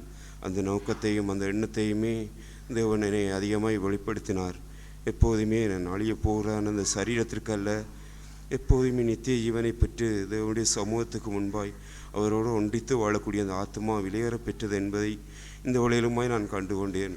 இந்த ஆத்மா எனக்குள்ளாய் தேவனை வெளிப்படுத்தும் போதெல்லாம் எப்போதும் நான் விரும்பத்தக்க உண்மை உள்ள ஆத்மாவாக இருந்து இந்த பூமியிலே வாழும் காலம் அனைத்திலும் தேவனுக்கென்று ஏற்றபடியாய் வாழ்ந்த இந்த ஆத்மாவை ஒழுங்கும் கிரேகவுமாய் உத்தவமாய் எல்லா விதத்திலுமே நேர்மையாய் இருந்து பாதுகாத்து கொண்டு தேவனுக்கு எப்போதுமே உகந்தவனாய் வாழ்வேன் என்று சபையில் அறிக்கையிடுகிறேன். அறிக்கையை காத்துக்கொள்ளாவின் உதயஸ்வரகம். கால வேளையிலும் தேவன் சபையில் கொடுத்தான வார்த்தையை தேவன் என்னையும் என்னுடைய உள்ளான இதயத்தில் இருக்கிறான சிந்தனைகளை யோசனைகளை குறித்து தேவன் இந்த கால வேளையிலும் இந்த வார்த்தை கூட பேசினார். நான் இந்த பூமியிலே நான் எப்படி வாழ்ந்து விட்டு போகலாம், எப்படி இருந்து விட்டு போகலாம், ஆனால் என்னுடைய ஆத்மா இந்த நேரத்தில் எடுத்துக்கொள்ளப்பட்டால் எங்கே போவேன் என்பதை நான் சபையில் நான் இருக்கும் பொழுது தேவன் இந்த வார்த்தையை பெறும் பொழுது நான் என்னை நானே ஆராய்ந்து பார்க்கும் பொழுது நான் என்னுடைய குறைகள் அநேக குறைகளாக இருக்கிறதை நான் உணர்ந்தேன். தேவன் இந்த கால வேளையிலும் என்னையும் மனந்திரும்படியான ஒரு ஆவியை தந்தார். இந்த பூமியிலே நான் பாவத்தோடு மரித்திராதபடி நான் இன்றைக்கும் என்னுடைய வாழ்க்கையிலேயே என்னுடைய ஆத்மா நான் என்னுடைய இதயத்தில் இருக்கிறான அந்த சிந்தனைகளை நான் அகற்றிவிட்டு நான் எந்த நேரம் மரித்தாலும் தேவனோடே அங்கே பிதாவோடைய ஒன்றாக இருக்கிற ஜீவியத்துக்குள்ளாக தேவன் இனிவர நாட்களையும் அப்பேற்பட்ட ஆவியிலே என்னை நடத்துவாராக. தேவன் சபை எடுத்த வார்த்தைக்காய் தேவனை அதிகமாக நன்றி செலுத்துகின்றேன். எவன் ஒருவன் உலகத்தை ஆதாயமாக்கி கொள்கின்றானோ அவனுடைய ஆத்மாவை அவன் நஷ்டப்படுத்துகிறான். அந்த வாழ்க்கையை தான் தேவன் இந்த காலவெளியிலே எனக்கு முன்னத்தை தான் ஒரு நிலையை தேவனுக்கு அதிகமாக நன்றி செலுத்துகின்றேன். உலகத்தில் உள்ளவைகளையும் உலகத்தை நான் எப்பொழுது ஆதாயப்படுத்த வேண்டும் என்று நினைக்கின்றேனோ அப்பொழுது என் ஆத்மாவை நஷ்டப்படுத்தினான். அந்த வாழ்க்கையிலே ஒரு பிரயோஜனம் இல்லை என்பதைத்தான் தேவன் இந்த காலவெளியிலே என்னையும் உணர்வடையும்படி பேசினார். உலகத்தில் உள்ளான ஒவ்வொரு காரியங்களையும் நான் எவ்வாறு அதை செயற்படுத்துகின்றேன், எவ்வாறு அந்த காரியங்களை நடப்பிக்கின்றேன் என்று சொல்லி பார்க்கும் பொழுது உலகத்தில் உள்ளான ஒவ்வொரு இச்சையான காரியங்களையும் நான் எனக்குள்ளாக எடுத்துக்கொள்கிறான். அந்த வாழ்க்கைகள் அநியாயமாக சம்பாதித்து அந்த பணத்தை எடுத்துக்கொண்டு வாழ்கிறான். அந்த வாழ்க்கையிலே அநேக சொத்துக்களை சம்பாதிக்கின்றான் ஒரு நிலைகள், பொய்யாக ஒன்றை எடுத்துக்கொள்கின்றான் அந்த வாழ்க்கை, இன்னும் அநேக காரியங்களை இச்சிக்கின்றான ஒரு நிலைகள், அதனால் வரக்கூடியான ஒவ்வொரு லாபங்களை நான் எடுத்துக்கொள்கிறான். அந்த வாழ்க்கையிலே ஒரு பிரயோஜனமும் இல்லை, ஒரு லாபமும் இல்லை நான் இறக்கும் பொழுது என்பதைத்தான் இந்த தேவன் இந்த காலவெளியில் என்னையும் உணர்வடையும்படி செய்தார்.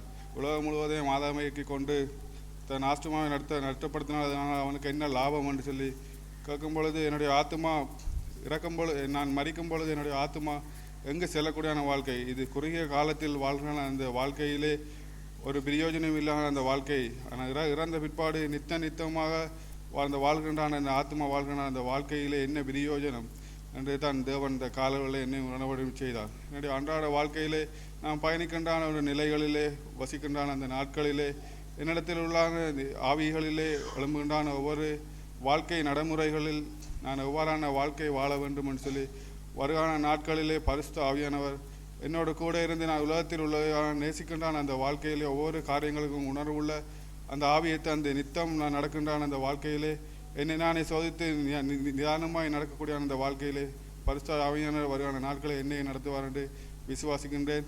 தேவன் என்னுடைய பலத்தினால் அல்ல தேவனுடைய பலத்தை தாங்குவார் என்று அறிக்கை செய்கிறேன்.